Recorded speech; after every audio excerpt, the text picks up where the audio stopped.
бүлгийн ээлж туралдаанаар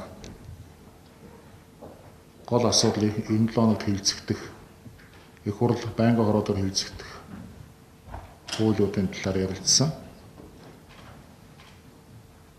Хэд хэдэн гол асуудлыг ярилж сэлцэн. За мэдээж нэг гол хоёр билээ сенсац тарьсан ч гэдэг юм хоёр асуудлын нэг нь засгийн газрын хоёр гишүүний тухайн асуудлыг 2 дахь өдрийн хуралдаанаар нэгдсэн чуулган зарлагдсан. Энэ зарлагдсан энэ 2 дахь өдрийн хугацаа бол хуулийн дагуу эцсийн хугацаа, ардын намын авсан завсарлагын хувьд ч гэсэн эцсийн хугацаа байгаа. Тийм учраас маргааш мягмар гарагийн нэгдсэн чуулганы хуралдаан зарлагдаж засгийн газрын хоёр сайдыг огцруулах тухай ардын намын өсөлтийг авч хэлцгийн чуулган болно гэдэг хэлжээ. За хоёр дахь асуудал энэ 7 хоногийн чуулганаар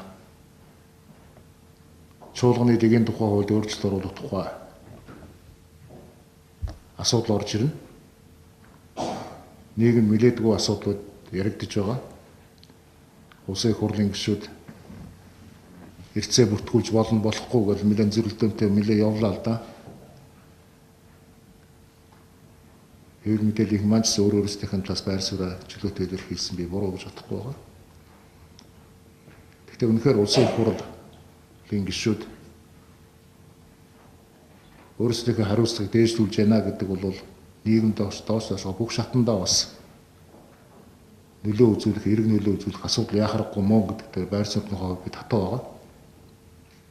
Тийм учраас чуулганы эрцийг хурууны хээгэр бүртгэх, байнгын хорооны эрцийг хурууны хээгэр бүртгэх нь бол зүйтэй гэсэн байр суурьтайгаа хэврээ байгаа. Харин Бямцагт нарын өргөн мэдүүлсэн мөн хурууны хээгэр эрс бүртгэх, хурууны хээгэр санал өгөх тухай хуулийн төсөл байгаа. Энийг энэ 7 хоногийн чуулганаар хамтарч хэлцүүлээд явах нь зүйтэй гэсэн байр суурьнд очиж байгаа. Хамт нь хэлцүүлээ.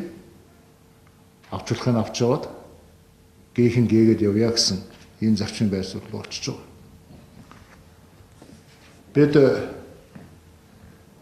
энэ дэгийн хуульд өөрчлөлт оруулах гэдэг бол зүгээр нэг өнгөцгөн нэг гишүүдийг ирж ирэх явахын бүтгэж байгаа асуудал гэж угаасаа хөнгөн ойлгож болохгүй. Ерөнхийдөө манай парламентын хуучин явж ирсэн жишг өнөөдрийн шаардлаганд нийцж чинь үгүй юу гэдэгтээ дүүцүүл чарчуул үзэх ёстой. Манай зарим нэг хуучин гишүүд энийг өөрсдийнхөө бодоод урд нь ингэж яваад ирсэн, одоо ингэж болохгүй байгаад яагаад болохоо очиад байгаа. Ер нь гишүүдийн бүрийн ирэхэд халддаг таанууд хий юм бэ гэдэг асуудал үүсгдэг. Тэгвэл тийм биш юм. Бид ер нь энэ байнгын хороо мэрэгжлийн чиглэл рүү хандуулахад ажиллах ёстой юм уу үгүй юм уу? Байнгын хороодын хуралдаан нэгдсэн хуралдаанаас илүү чухал хуралдаан байх энэ чиглэл рүү ажиллах ёстой юу үгүй юу гэдэг асуудал зүй ёсоор цаг үе шаардлага тавигдж байгаа. Хоёрдугаарт ер нь энэ бүлгийн эрх мэдэл гэж юу юм?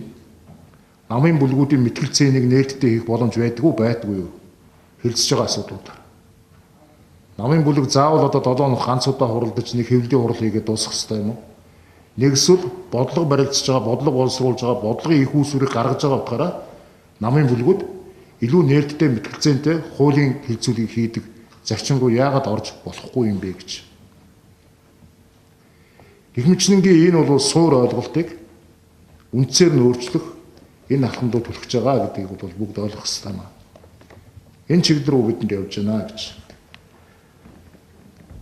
Тийм учраас энэ 7 хоногт засгийн газрын хоёр гишүүний тухай асуудлыг ч дуусгах ёстой.